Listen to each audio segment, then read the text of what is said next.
नमस्कार, स्वागत है आपका न्यूज़ प्लस 21 में और मैं हूं आपके साथ में अविनाश चंद्रवंशी। और जैसा कि आप सब जानते हैं कि एक बार फिर राजधानी रायपुर में एक बड़ा कथा आयोजन हो रहा है। आपको बता दें कि बागेश्वर धाम वाले बाबा और पंडित श्री धीरेन्द्र कृष्ण शास्त्री जी का जो कथा वाचन है वो राजधानी रायपुर में आज से प्रारंभ हो चुका है। आज पहला दिन है और काफ़ी संख्या में जो राम भक्त हैं यहाँ पर पहुँचे हुए हैं भगवान राम की कथा सुनने के लिए, अपनी समस्याओं का समाधान पाने के लिए और भगवान बागेश्वर धाम की में अर्जी लगाकर यहाँ पर पहुंचे हुए हैं। देख सकते हैं कि प्रदेश भर से लोग जो है यहाँ पर आए हैं और एक बड़ा आयोजन जो है राजधानी रायपुर में दूसरा बड़ा आयोजन है। इससे पहले इसी मैदान पर पंडित प्रदीप मिश्रा का कथा वाचन हुआ था, जहाँ पर शिव महापुराण का जो कथा यहाँ पर हुआ था और अब राम कथा हो रहा है। और देख सकते हैं कि किस तरह से लोग यहाँ पर आ रहे हैं। ये एक द्वार बना हुआ है, यहाँ यहीं से एंट्री है और यहीं पर से एग्जिट है। अंदर तमाम व्यवस्थाएं हैं, आपको हम दिखाएंगे किस तरह से अंदर कथा वाचन हो रहा है। भगवान श्री राम के कथा में किस तरह से लोग विलीन हैं और इस प्रकार से एक बड़ा आयोजन जो है हो रहा है। अंदर जाएंगे और सीधे तस्वीर और अंदर जाएंगे और सीधे तस्वीर आपको दिखाएंगे। बाबा बागेश्वर धाम के दर्शन आपको सीधे न्यूज़ प्लस 21 के माध्यम से हम आपको कराएंगे। तो चलिए मेरे साथ।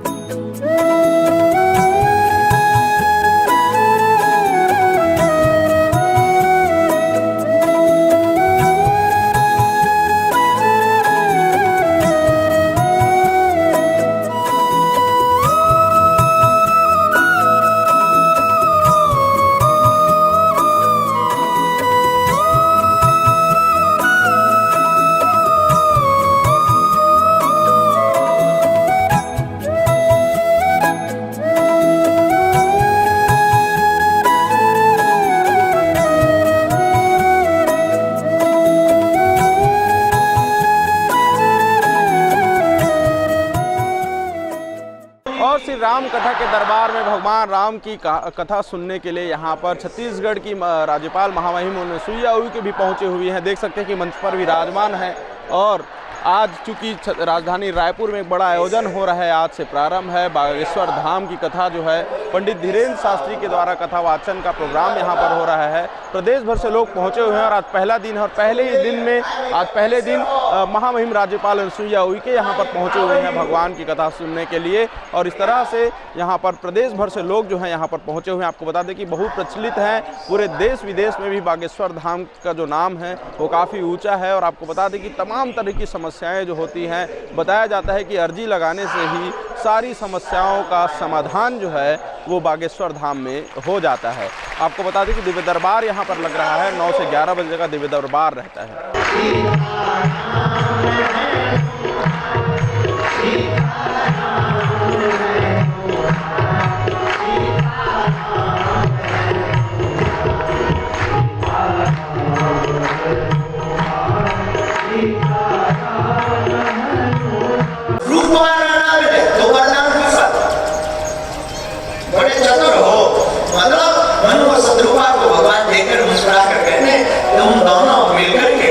अपना बेटा बनाना चाहे। मां सदरूपा महाराज की आंखों में आंसू आ गए। सरकार अगर आप लाला होता है तो क्या कहना। तो भगवान कहते चिंता मत करो, त्रेता युग में सरयू के किनारे अयोध्या नगरी के राजा तुम होंगे, चक्रवर्ती राजा दशरथ। हमारी 3 रानियां होंगी, लेकिन बड़ी रानी यही होगी, इनका नाम कौशल्या होगा। तुम्हारी घर पर हम ब्रह्म बनकर के ब्रह्म नहीं, तुम्हारे शिव बनकर के ब्रह्म। क्या है? छत्तीसगढ़ महतारी। और ये आपको कोई और प्रदेश में नहीं मिलेगा। मध्य प्रदेश महतारी सुनो, पंजाब महतारी सुनो ना, ये छत्तीसगढ़। अच्छा एक और, भारत मातृत्व प्रधान देश है। हमने आपको प्रारंभ में बैठते ही बताया। अच्छा आपने कभी 3 माता की जय सुनी? आपने सुना अफगानिस्तान माता? आपने सुना कभी वैष्णवी माता? ऐसा सुना? लेकिन केवल भारत देश ऐसा है जब खुद ही लड़ने में समर्थ तो हमारी क्या जरूरत है? और ऐसी राम कथा में जटायु जी का प्रसंग ले लीजिए। जटायु जी के पंख कट गए तो जटायु जी नीचे गिर गए तो जो कान भरने वाले लोग तो हर जगह छत्तीसगढ़ में भी पाए जाते। यहाँ कौन छत्तीसगढ़ में कान भरने वाले भी और कान भरने वाले में जटायु जी है। तुम्हारे पंख कट गए, अब क्या करोगे? पंख ही कट गए।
के लोग हैं और अन्य राज्यों के भी जो लोग हैं, भक्तजन है, वो यहाँ पर पहुँचे हुए हैं और भगवान की कथा का रसपान कर रहे हैं। आपको बता दें कि पंडित धीरेन्द्र शास्त्री की कथा सुनने दूर दूर से यहाँ पर लोग पहुँचे हुए हैं और भगवान राम की कथा में देख पा रहे हैं कि किस तरह से दोनों हाथ उठाकर भगवान का आशीर्वाद ले रहे हैं, भगवान के कथा का वाचन करने यहाँ पर भगवान की कथा को सुनने के लिए यहाँ पर पहुँचे हुए हैं। सीधे तस्वीर हम आपको News+21 के माध्यम से दिखा रहे हैं कि एक बड़ा आयोजन जो है राजधानी रायपुर में देखने को मिल रहा है। इससे पहले भी इसी मैदान पर पंडित प्रदीप मिश्रा सीहोर वाले का कथा वाचन हुआ था, जहां पर काफी संख्या में लोग पहुंचे थे और अब बागेश्वर धाम की कथा, श्री राम की कथा के लिए पंडित धीरेन्द्र शास्त्री राजधानी रायपुर पहुंचे हुए हैं और राजधानी रायपुर में काफी भीड़ जो है वो देखने को मिल रही है। सीधी तस्वीर हम आपको दिखा रहे हैं News+21 के माध्यम से।